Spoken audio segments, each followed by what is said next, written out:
नमस्कार, मैं नियाज खान और आप देख रहे हैं न्यूज एक्सप्रेस। चुनाव आयोग ने 2 राज्यों के चुनाव की घोषणा कर दी है, लेकिन 2 राज्य महाराष्ट्र और झारखंड की घोषणा नहीं हुई और इसी कारण देश में हलचल है और सभी का यही कहना है कि मोदी हार रहे हैं, इसलिए चुनाव में लेट कर रहे हैं।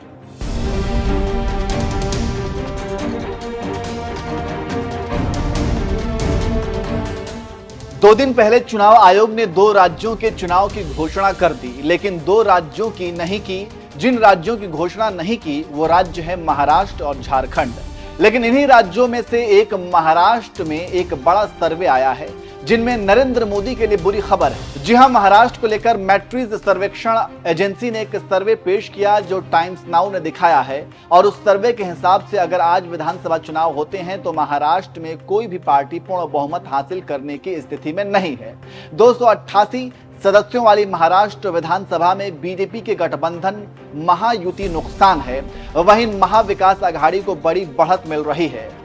सर्वेक्षण की माने तो महायुति को 95 से 105 सीटें मिलने वाली है। एकनाथ शिंदे की पार्टी को 19 सीटें मिलने का अनुमान है। अजित पवार की पार्टी को 7 सीटें मिलने का अनुमान है। वहीं अगर महाविकास आघाड़ी की बात करें तो कांग्रेस को 42 से 47 सीटें मिलने का अनुमान, शिवसेना उद्धव को 26 से 31 सीटें मिल सकती हैं और शरद पवार की पार्टी को 23 से 28 सीटें मिल सकती हैं।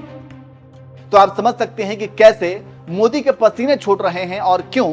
अब हम आपको बताते हैं कि महाराष्ट्र में वोट शेयर क्या है और किस पार्टी के पास कितना वोट शेयर है।